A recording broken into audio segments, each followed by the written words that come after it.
Have you seen me, Joy? Have you seen my boy? Have you seen my boy?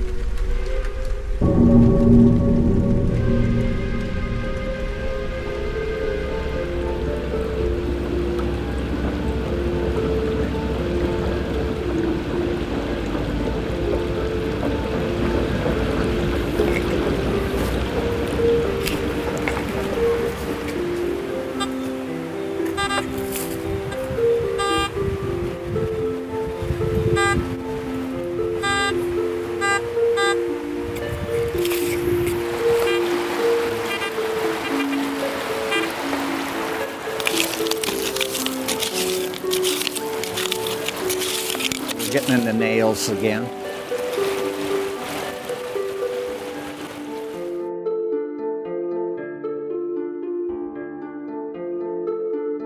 Basically, it wasn't so much that, I had found the site as the site found me. We were kids and we'd go down there swimming and fishing and everything, and I saw like a pocket knife, and it looked really old. It had the green patina and everything. And it just captivated me, and I brought it home and showed the folks, and Dad said, oh yeah, there was a train wreck, the big wreck down there. And after that, it just, one thing led to another, and I ended up being a crazy man that digs holes in the Gulf. I just love to get down there and explore and just kind of collect it and preserve it and enjoy it, and try to think what each piece was, what story was behind each piece.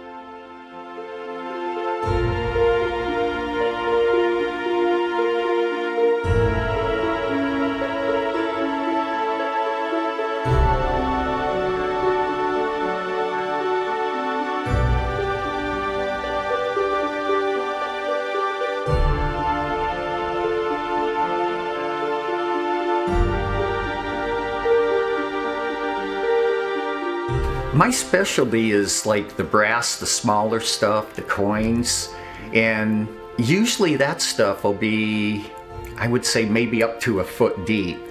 And I've hit pockets where you get down there and you'll see some iron, and then you'll see the brass in with it. And over time, some of that is worked into pockets. It'll drop over a ledge and build up in a crack or behind a rock. We can see a piece of iron there.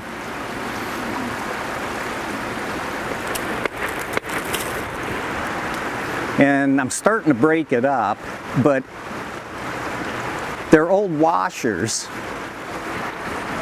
And I'm sure it could be off the wreck. And part of it was cast iron, the angle, I think the angle boxes were cast iron. And if you look at this, it's cast. It doesn't have the grain and the threads in it. So being cast, it could actually be part of the bridge. Again, there's been 5 bridges here, so there's a lot of debris and material to sort through.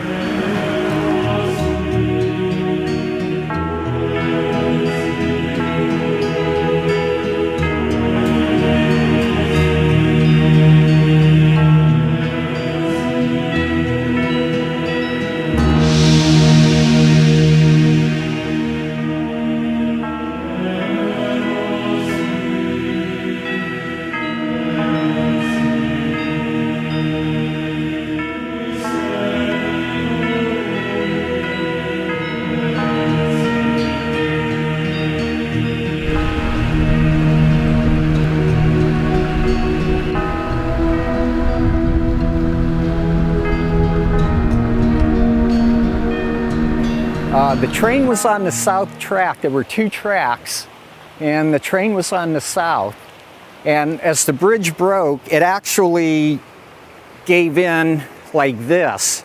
So the engineer who was on the Socrates, when he said it felt like I was going uphill, he actually was.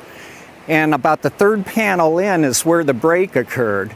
So as it went like that, he rode the hill out and made it, and the Columbia slid backwards, ended up flipping over. The whole south truss bore the entire weight of the train, 2 engines, 2 tenders, and the baggage car. And the way it was built, there was no way it could take the strain that it took that night. With the wind blowing approximately 40, 60 miles an hour, it was more than enough to do its dirty work.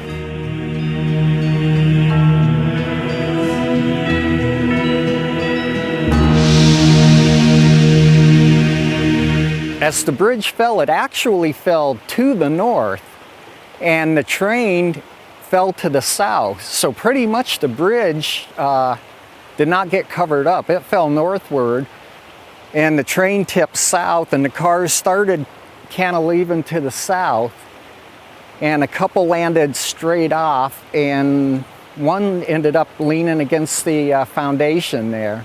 And they say you could see the burn marks on it after the fire and everything. And somewhere I read there was actually a big long gouge on it too, where I'm not sure if it was a car or part of the bridge had scraped it. And that night was just a horrible night. The snow, I think they were saying from 2 feet on, and with the wind blowing, and you can see what the river's like now. Back then, I'm not sure if it was deeper. There's a deep hole there. And so if it would have washed out, the water could have been up to 4 feet deep. And if it wasn't, if it had filled in, it could be 1 foot to 2 feet deep at the time. And as they came out, they had to make their way across the water. And over in there was the pump house where they started taking them. And right on that hillside would have been the stairway that the men used to come down to attend the pump house. And so their journey brought them over to the pump house. Those that could make it were assisted up the stairs. And they ended up going to the hotels that were along Station Avenue and around the depot.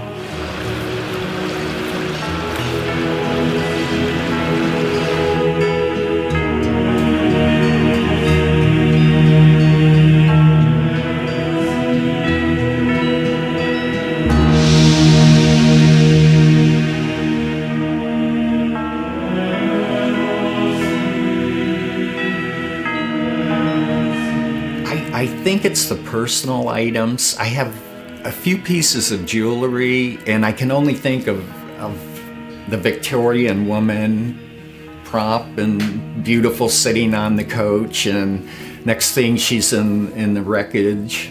And there's a gold coin that especially captivates me. It's a pocket full of change. A gold dollar back then would have bought quite a bit, and we know it was the fancy train, so there's no doubt, those objects seem to tie to the human side of it and personalize it. I just, you just look at it and you just close your eyes and think, who, what, when, where, and all that. And I think that's part of the lure, why I keep doing that, just to find those little items of personal interest. And it's just a historic site that I stumbled onto and it just became personal. It's like a baseball team. Somebody will root for a team, somebody will root for the Browns and this and that. And I just got down there, and the Gulf is such a beautiful area. It's so peaceful and quiet that to get down there, enjoy that nature. I've seen coyotes, foxes, deers, turkeys, blue herons, hawks, and that's the bonus. That's the stuff that kind of adds to the.